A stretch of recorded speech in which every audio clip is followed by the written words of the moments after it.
Pantanal sul-mato-grossense. Mas parece um continente verde sem fim. Aqui, tudo é regido pelo signo das águas, que envolvem e contêm cada pedaço de chão. Embaixo desse céu, ao longo de quase 140 mil quilômetros quadrados, brotam e florescem uma infinidade de formas, criaturas com suas infinitas linguagens.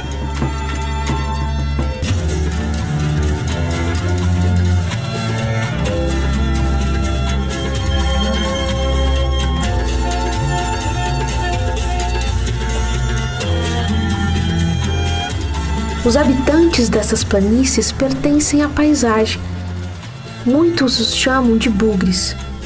Dizem no Pantanal que os bugres foram estrelados do céu para cair no mundo das águas, e que o verdadeiro bugre, o pantaneiro, parece praticar o silêncio nessa imensidão.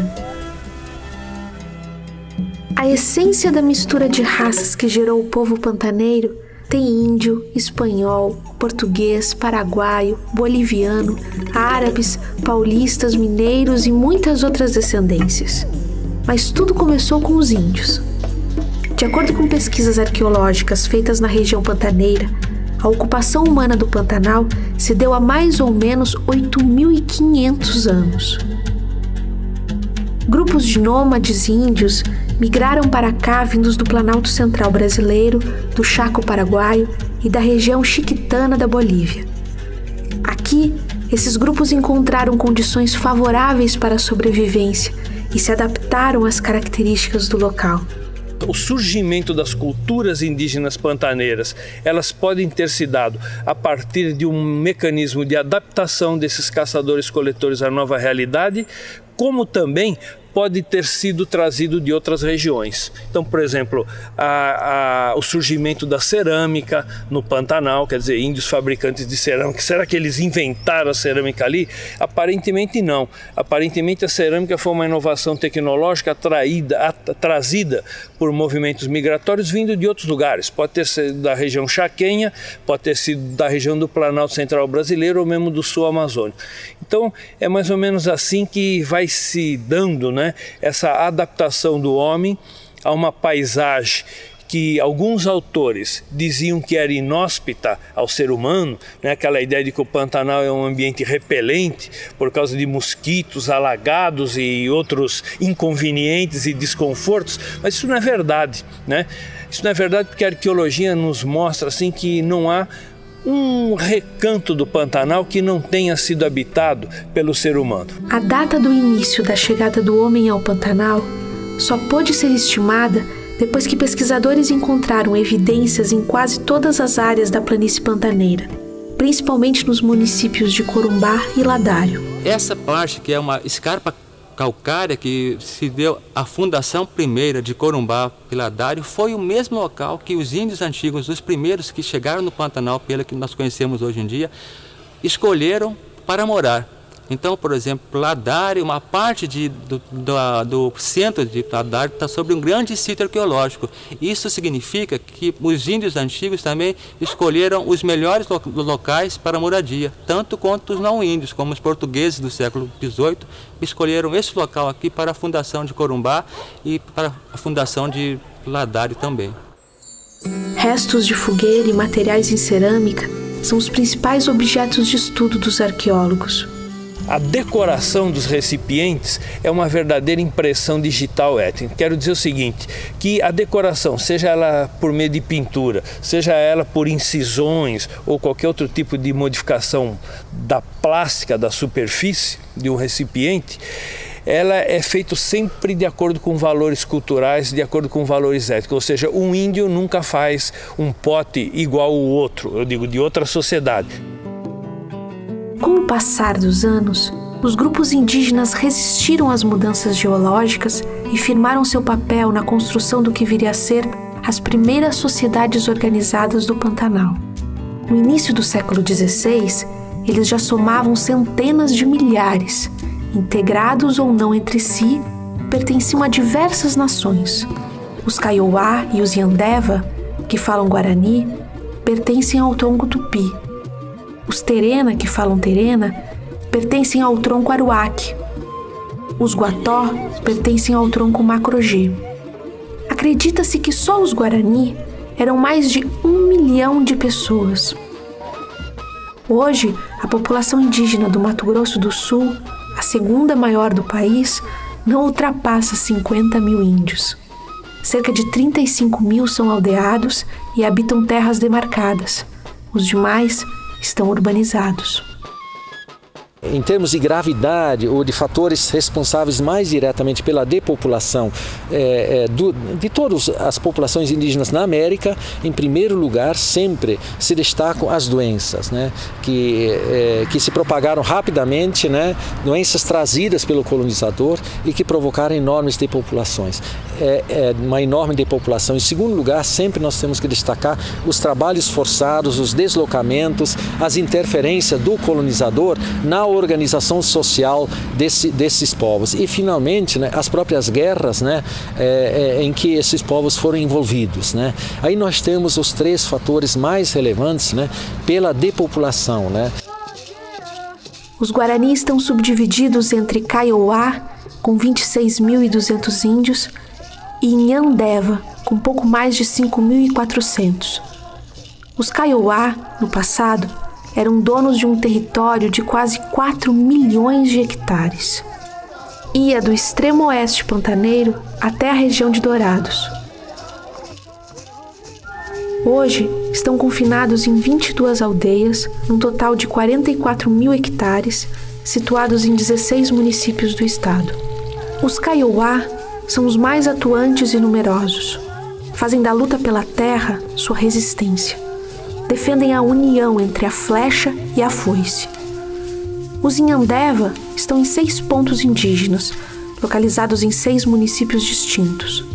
Com a redução da caça e da pesca e o aumento das pastagens e das grandes lavouras, os Nhandeva vivem do que plantam ou trabalham em fazendas da vizinhança, com contratos temporários chamados xanga. Como alternativa de subsistência, também vendem artesanatos. Uma casa terena de sol, raiz no mato, formiga preta, minha estrela de asa parada, pedras, verdejante voz pelada de peixe dia de estar riachoso, manhã passarinho, inclinada no rosto, esticada até no lábio lagartixa. Aldeia Terena de Cachoeirinha, município de Miranda. Aqui, as crianças indígenas aprendem a ler, a escrever e a manter a tradição e a cultura do povo Terena. Ela já é uma letra diferente, de acordo com o que nós, o de Terena. Na escola da aldeia, a essência da língua terena é ensinada para os jovens e crianças como forma de aprimorar, através da escrita, os conhecimentos do idioma da etnia.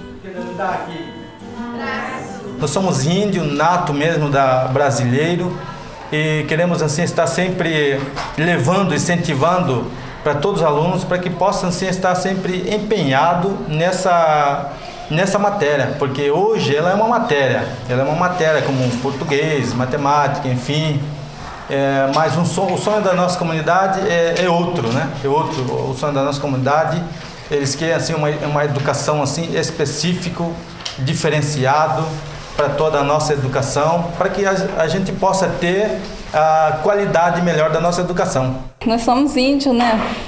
Nós temos que falar idioma, nós temos que aprender todos. É a nossa cultura. Os índios Terena estão em 22 aldeias, em 5 municípios de Mato Grosso do Sul, a maioria no Pantanal. A população é de 4 mil pessoas, ou pouco mais de 800 famílias. Nas aldeias, os terenas conversam entre si através do idioma próprio da etnia.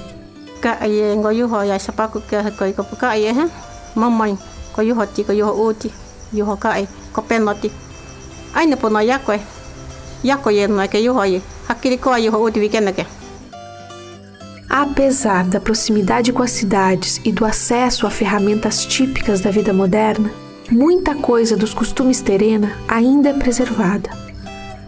As mulheres se dedicam ao trabalho da casa e à confecção de artesanato e cerâmica e palha da taboca, uma espécie de bambu, muito comum na região pantaneira. É um meio dos terenas conseguir alguma coisa, né? Para elas ter alguma coisa, né? Porque hoje em dia tudo tem que comprar, né? Então, por isso que a gente muitas vezes se esforça em trabalhar para conseguir o que quer, né? Hoje tudo que a gente vê, a gente quer, então tem que trabalhar para poder ter. Os homens terena cuidam de alimentar suas famílias. Eles são os responsáveis pelas pequenas lavouras, pela pesca e pela caça. São eles também os principais atores de algumas manifestações culturais da tribo que resistem até hoje, como a dança do bate-pau. Ela é uma tradição nos dias de festa e anuncia boas novas na aldeia, como uma colheita farta.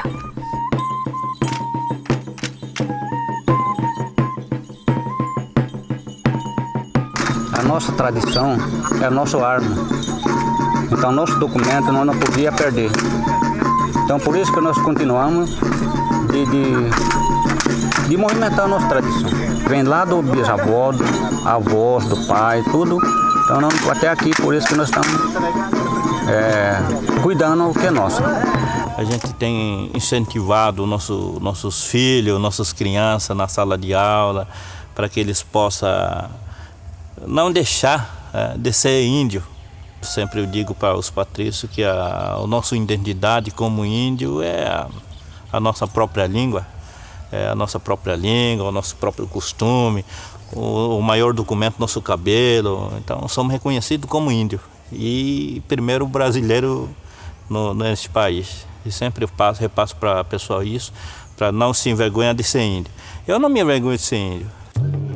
Mas muitos índios terena deixaram suas aldeias em busca de trabalho e hoje habitam as cidades sul-mato-grossenses.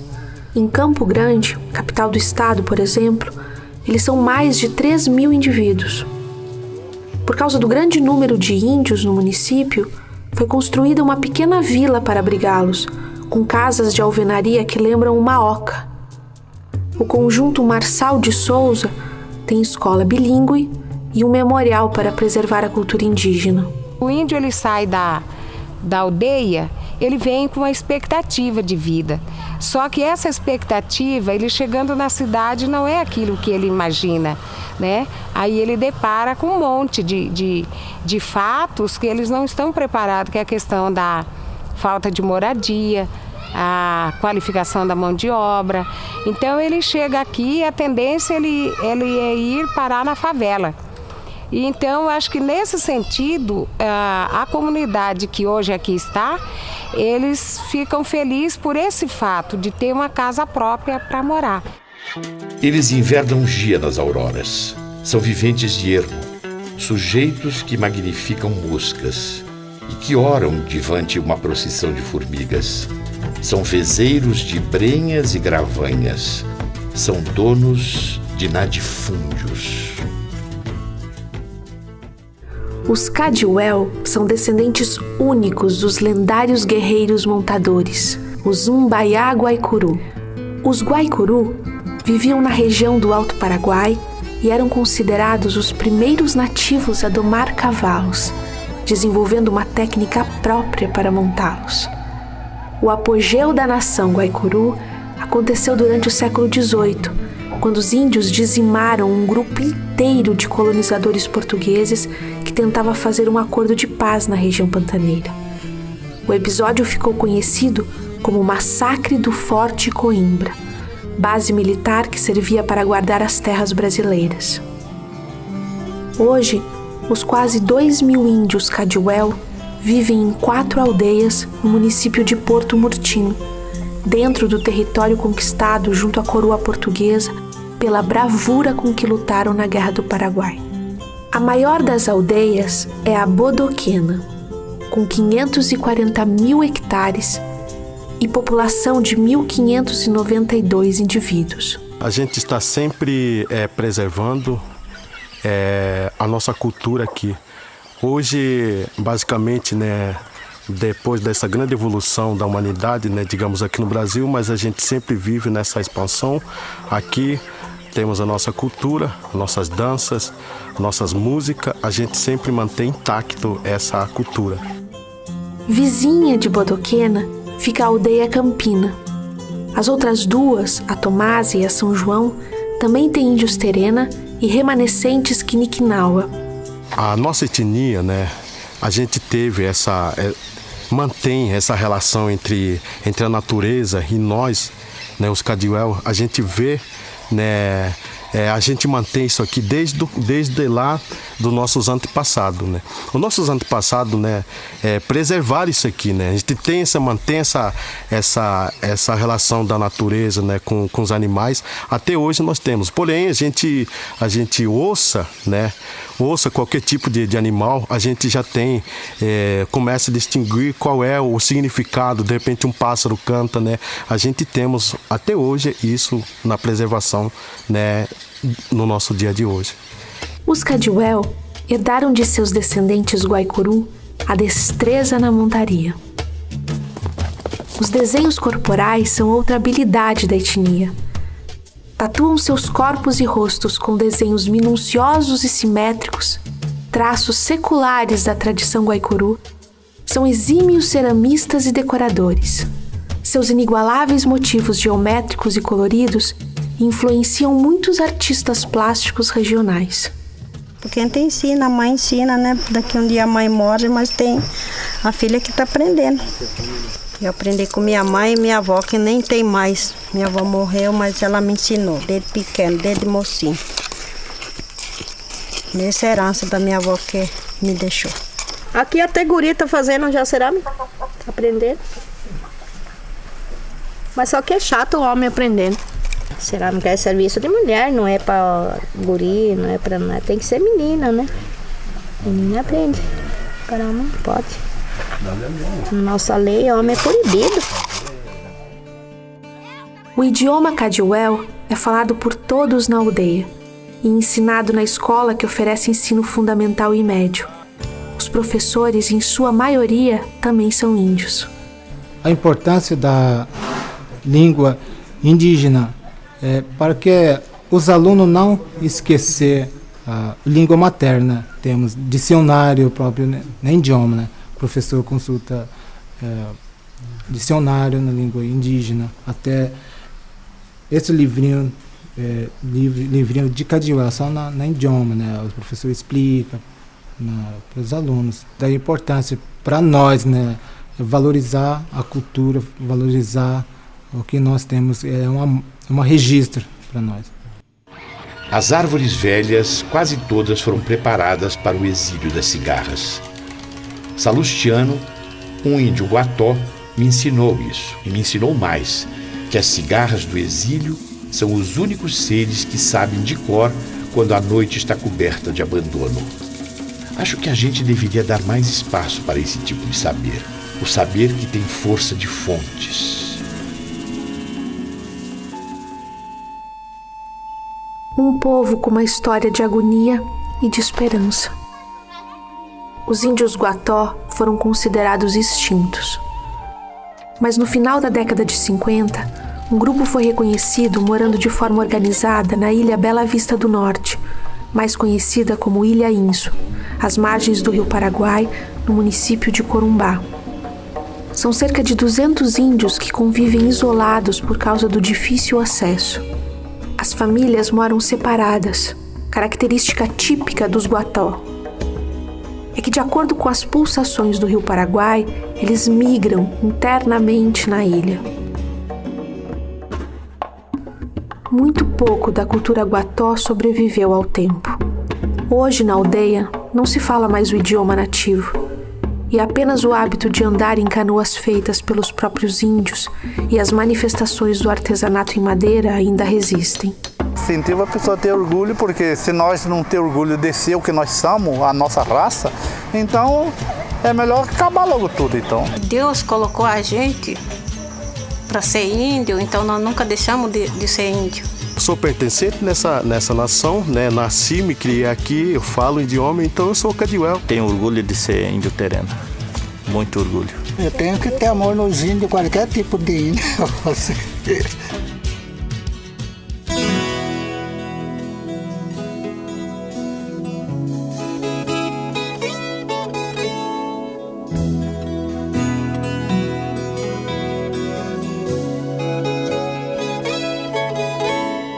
Kikyo nasceu no centro, entre montanhas e o mar. Kikyo viu tudo lindo, tudo índio por aqui. Índia América deu filhos, foi Tupi, foi Guarani. Kikyo morreu feliz, deixando a terra para os dois. Guarani foi pro sul, Tupi pro norte, e formaram suas tribos, cada um no seu lugar. De vez em quando se encontravam pelos rios da América e lutavam juntos contra o branco em busca de servidão, e sofreram tantas dores acuados no sertão. Tupi entrou no Amazonas, Guarani ainda chama Kikyo na lua cheia. Quer Tupi, quer Guarani, Kikyo na lua cheia. Quer Tupi, quer Guarani, Kikyo na lua cheia. Quer Tupi, quer Guarani, Kikyo.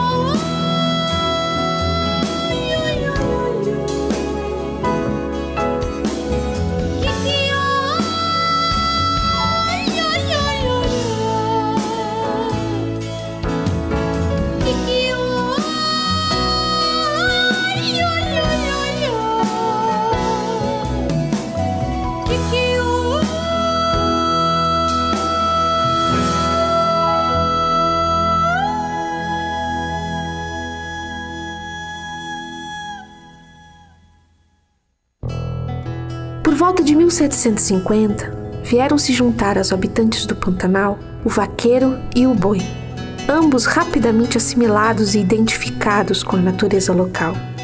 Um novo pulsar reaviva a vida dos pantanais. Fluxos migratórios do norte, de São Paulo e de Minas Gerais especialmente, buscavam nessas amplidões as terras e pastagens naturais abundantes, o clima, o espaço e o alimento favoráveis e baratos para a criação de gado. Juntos com as novas oportunidades, também vieram os bolivianos e paraguaios. Chegaram para forjar com o índio e com os novos migrantes uma raça com os traços miscigenados entre o branco, o índio e o africano, o paulista, o mineiro e o mato-grossense. A criação de gado no Pantanal se consolidou. O vaqueiro da região ganhou traços inconfundíveis. Esse personagem, nascido sobre a sela do seu cavalo, confinado pelas vastas planícies, traz nas feições, na fala e nos hábitos alimentares as marcas do encontro de tantas culturas. O vaqueiro do Pantanal parece ter sido moldado aqui.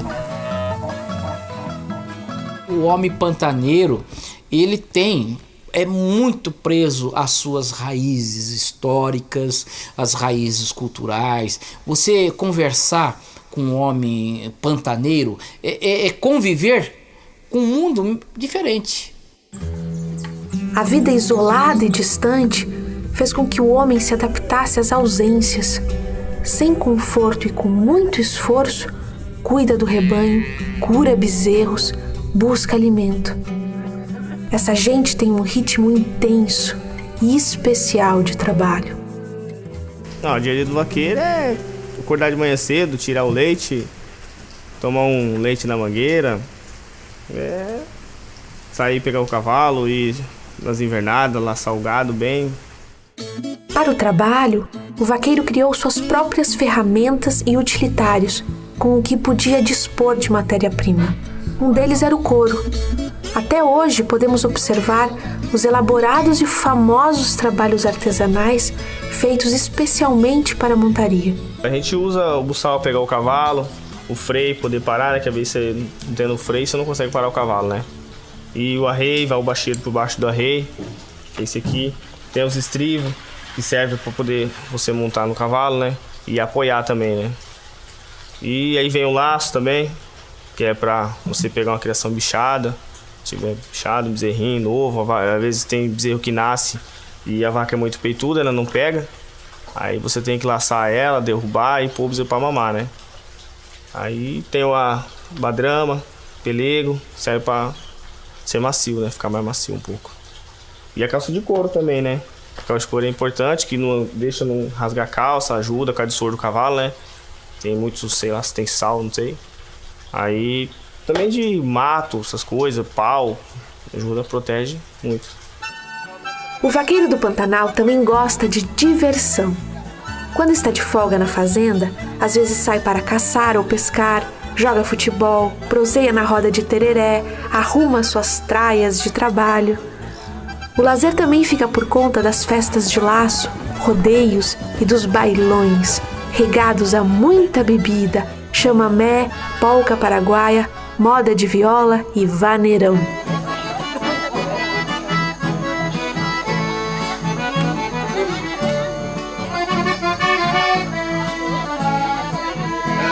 E quando o pantaneiro vai a algum baile em fazendas ou nas cidades próximas, se despe da farda e do cheiro da lida diária com o gado para vestir a roupa mais caprichada. Sai da fazenda, vai pra cidade se divertir um pouco, né? Num baile. Dançar lá, curtir, né? Um pouco. Toda a vida, né? Trabalhando na fazenda, aí sai pra cidade e vai divertir um pouco. Porque geralmente os cowboys, né, gostam de sair, né? Bem de traje mesmo, assim. Se tivesse num traje bem apaixonado mesmo, pra mulherada. É isso aí. Uma nova cultura foi se construindo em torno do vaqueiro do Pantanal. A linguagem desenvolvida ali nasceu com uma linha de relação em que o diálogo é feito no silêncio de sua natureza. Essa língua falada de forma que parece preguiçosa, em ritmo lento, é extremamente sintética e objetiva.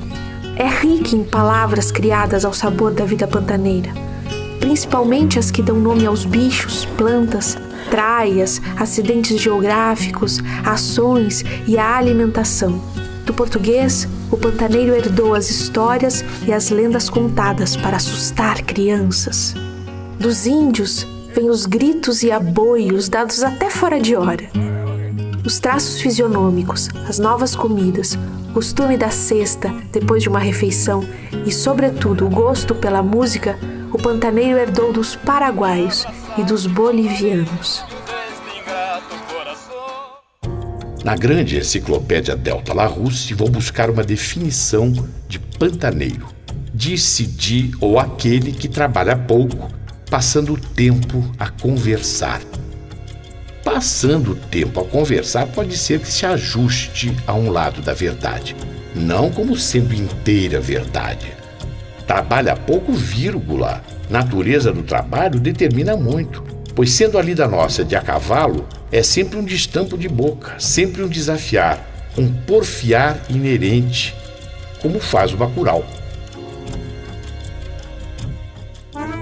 No fim do século XIX e início do XX, surgiram novos vilarejos e pequenas cidades que atraíram diversos interesses comerciais. Árabes mascates, comerciantes atacadistas e varejistas de secos e molhados, vendedores de tecidos e bijuterias que encantavam os moradores. Vieram também profissionais e trabalhadores de diferentes áreas das atividades urbanas e rurais, alterando conhecimentos e introduzindo novos hábitos e práticas no cotidiano das famílias pantaneiras. Essa época também ficou marcada pela chegada da Estrada de Ferro, que cortou toda a região pantaneira de Oriente a Ocidente. Os vapores da Maria Fumaça romperam a silenciosa vida pantaneira e interferiram no ciclo de vida das populações regionais. Novos fluxos migratórios foram estabelecidos, expulsando ou atraindo pessoas, criando, aumentando ou revitalizando novos e antigos núcleos populacionais.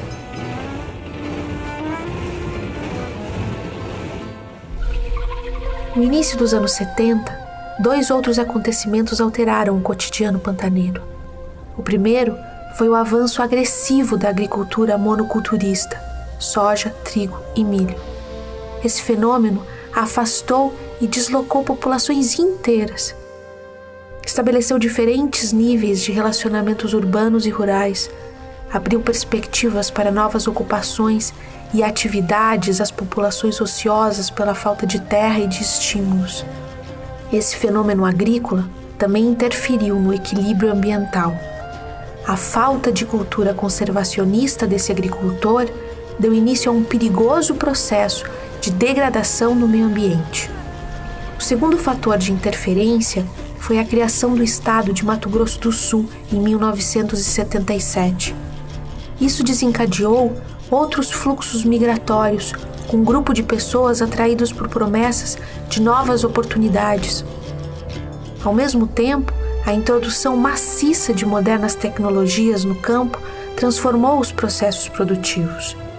Os agronegócios e os latifúndios atraíram interesses comerciais e profissionais. Como consequência, o grande empresariado rural começou a pressionar e forjou o processo de expulsão de índios e pequenos produtores rurais de seus habitats. Hoje, a região da Depressão Pantaneira ou Bacia do Alto Paraguai compreende 30 municípios, muitos deles situados nas bordas dos planaltos adjacentes. Corumbá, Aquidauana, Miranda, Coxim, Bela Vista e Porto Murtinho são polos regionais e os mais importantes em números populacionais. Todas essas cidades totalizam cerca de 800 mil habitantes.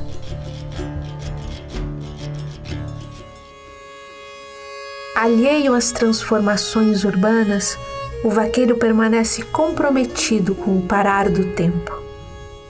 Mantém intocáveis seus costumes. Nos campos do Pantanal, a rotina vence. Nada mudou em 2 séculos e meio. Nada que alterasse a quietude e o ritmo manso do dia a dia do vaqueiro. Ele gosta mesmo é da fazenda. É um tipo privilegiado que faz do lazer e do ofício um só prazer.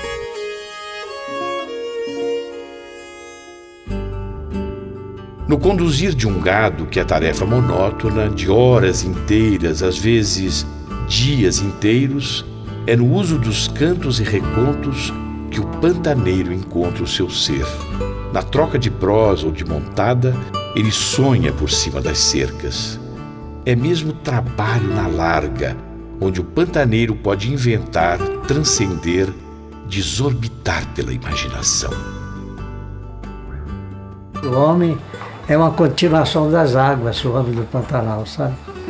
É um homem simples, puro, em todos os sentidos, e que tem uma vivência muito diferente da vivência de cidade. Tem absoluta vivência do Pantanal e absoluto respeito pela ecologia pantaneira. O que nasceu lá, o pantaneiro, por exemplo, ele só caça para comer. Ele respeita a natureza. E nasceu ali, gosta dali, tem amor ali. Não se imagina como seria hoje essa região, tão plural e rica, e ao mesmo tempo exposta e frágil, sem a presença imponente desses guardiões da natureza. Dos singulares seres pantaneiros, homens e mulheres, jovens e crianças, síntese de um harmonioso encontro em um só lugar de povos de origens tão distintas, amalgamados pelos traços fortes da gente nativa da América.